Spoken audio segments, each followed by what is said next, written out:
சத்தியம் பேசுகிறவர்கள் சத்தியப்படி வாழ வேண்டும். கையில் இருக்கிறது திருமறை இல்லையா? என்னங்க அரசியல்ல யார் வந்தாலும் போய் நீங்க ஆதரவு கொடுக்குறேன்றீங்க?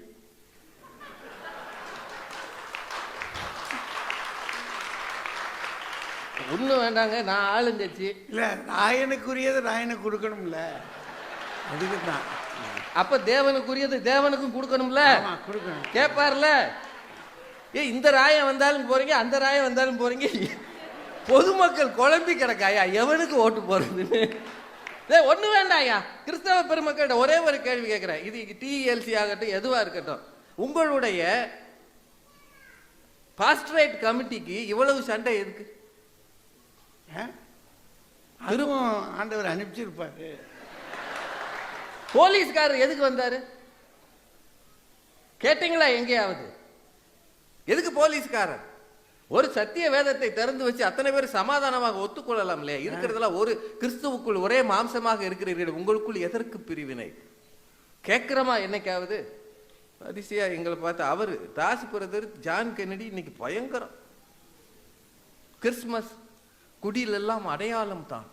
கிறிஸ்துமஸ் குடியிலையா இருக்கு? போத்தீஸ்ல இருக்கு. போத்தீஸ்ல தொடங்கி பெல் ஹோட்டல்ல முடியுது.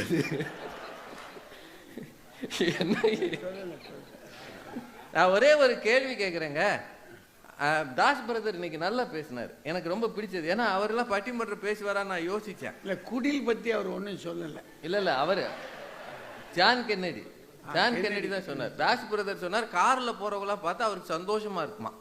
ஏன்னா அவங்க எல்லாம் ஆண்டவரால் ஆசீர்வதிக்கப்பட்டோம். அப்ப நடந்து போறவங்கலாம்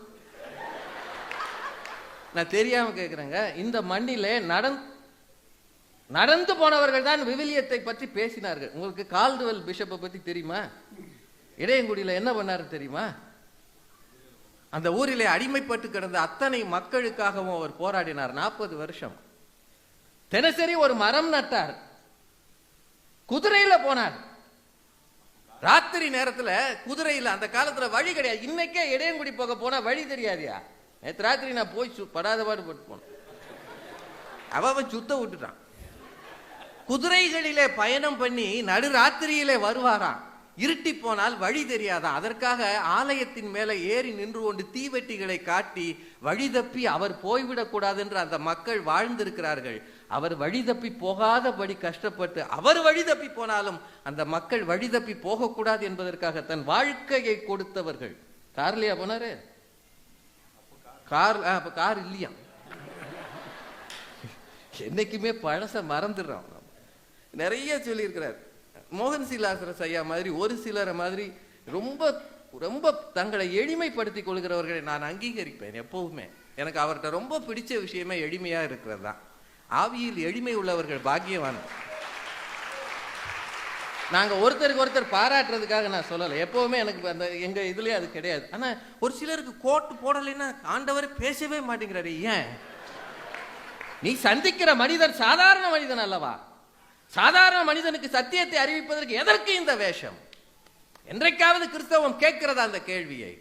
வெளிநாட்டுக்காரன் இங்க வந்து தொப்பியில கஞ்சி வாங்கி குடிச்சான் ஐயா, எங்க போச்சு இன்னைக்கு அந்த எளிமை? தெருக்களிலே சாதாரண மனிதர்களோடு வாழ்ந்தார்கள், எங்க போச்சு இந்த எளிமை? இதெல்லாம் விட்டுட்டு சரி ஒண்ணு வேண்டாங்க, 1-2 விஷயம் மட்டும் சட்டுன்னு சொல்லிடுறேன். அசனம் நம்ம எல்லாரும் வைக்கிறோம்ல கிறிஸ்தவ, இதெல்லாம் சம்பிரதாயம் தானே? அசனம் சம்பிரதாயம் தானே? பைபிள்ல தெளிவா இருக்கு. நீ விருந்து பண்ணும் போது அதுக்கு பேர் அன்பின் விருந்துன்னு பேரு. அவங்களா சாப்பிட்டுக்கிறது அதே சபையில் அது பைபிள்ல இருக்கு. லூக்கா 14-13 படிங்க. நீ விருந்து பண்ணும் போது ஏழைகளையும் ஊனரையும் சப்பானிகளையும் குருடரையும் அழைப்பாயாக.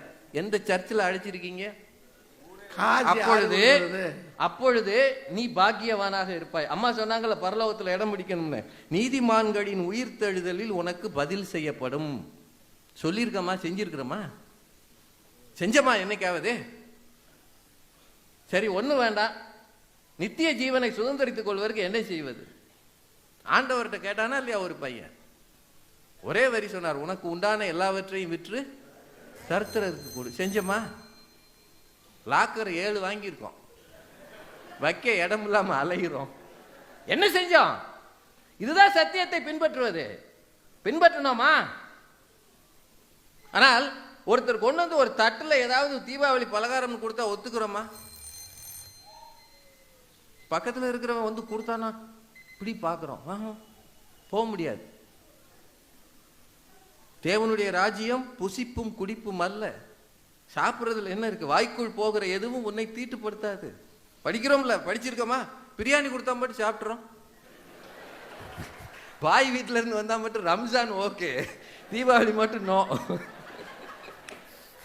நமக்குள்ளேயே எத்தனை எத்தனை வகையான மாய்மாலங்கள், நமக்குள்ள எத்தனை வகையான வேடிக்கைகளை நாம் அரங்கேற்றிக் கொண்டு இருக்கிறோம். யோசிச்சிருக்கிறோமா என்னைக்காவது? தயவு செய்து இதெல்லாம் யோசிங்க. ஒரே ஒரு விஷயம், ரொம்ப காலத்துக்கு முன்னாடி 1910 நிறைய பேர் கிறிஸ்தவங்களா மாறினாங்களாம். அப்ப அவங்களெல்லாம் பத்தி ஒரே ஒருத்தர் ஒரு வரி சொன்னதை மட்டும் நான் நினைவுபடுத்தி நிறைவு செய்கிறேன், நேரம் இல்லாததுனால. ஏன்னா இந்த ஊருக்கு வந்து கிறிஸ்தவம் சில விஷயங்களை மாற்றி பார்த்தது.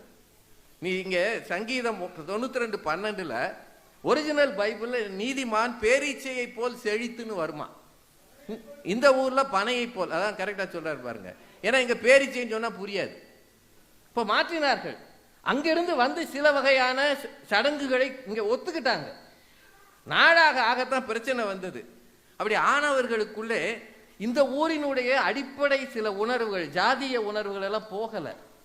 அப்படியெல்லாம் இருந்தாங்க. சம்பிரதாயத்துக்கு கிறிஸ்தவர்களாக இருந்தார்கள், சத்தியத்துக்கு இல்லை. ஏன்னால் நீங்கள் எல்லாரும் கிறிஸ்துவுக்குள் ஒரே மாம்சமா இருக்கிறீர்கள் அவங்க உணரல. ஒருத்தர் அதுல நொந்து போய் எழுதினார், தலைவலி கண்டவன் தலையணை உரையை மாற்றிக் கொள்வது போல ராஜகோபாலனாக இருந்தவன் ராஜா என்று பெயரை மாற்றி மதம் மாறிவிட்டேன் என்று சொன்னால் என்ன பயன்? 1910 எழுதியிருக்கிறார். சைமன் கமிஷன் இந்தியாவுக்கு வந்தபோது நொந்து போன கிறிஸ்தவர்கள், மதம் மாறிய கிறிஸ்தவர்கள், ஒடுக்கப்பட்ட மக்கள் போய் ஒரு கடிதம் கொடுத்திருக்கிறாங்க. நாங்கள் எல்லாரும் கிறிஸ்தவர்களாக மாறினோம், ஆனாலும் ஜாதிய கொடுமைகளால் பாதிக்கப்பட்டு இருக்கிறோம். அப்படின்னா ஆண்டவரை அங்கீகரித்த பிறகு உனக்குள்ளே ஜாதி இல்லை, யூதன் என்றும் இல்லை, கிரேக்கன் என்றும் இல்லை, அடிமை என்றும் இல்லை, சுயாதீனன் என்றும் இல்லை. இந்த வசனங்களை எல்லாம் ஏன் மறந்தோம்? ஏன் மறந்தோம்? ஆண்டவரை ஏதோ ஒரு நாளிலே பிறக்க வைத்து, ஏதோ ஒரு நாளிலே சிலுவையில் அறைந்து, ஞாயிற்றுக்கிழமையானால் உள்ளே போய் அமர்ந்து, ஒவ்வொரு நாளும் போதகரை பற்றி கேலி பண்ணி, ஒரு நாள் கூட ஒழுங்காக அங்கே ஆலயத்தில் இருந்து மனத்தளவிலே ஆண்டவரை தரிசிக்காமல் திரும்புகிற திருநாள் கிறிஸ்தவர்கள் பெருகி இருக்கிறார்களே தவிர ஆண்டவர் விரும்புகிற கிறிஸ்தவர்கள் இருக்கிறார்களா என்று சத்திய சோதனை செய்கிற நாள் இது. சத்திய சோதனை செய்வதால் தான் இது சத்திய பெருவிழா. சத்தியத்தை அறிவிப்பதாலும் தான். அறிவிக்க வேண்டும், யோசிக்க வேண்டும், தினசரி வாசிக்க வேண்டும், வாழ வேண்டும். அப்படி இருந்தால் நிச்சயமாக நிறைய மாற்றங்கள் வரும் என்று சொல்லி வாய்ப்புக்கு நன்றி கூறி நிறைவு செய்கிறேன். நன்றி.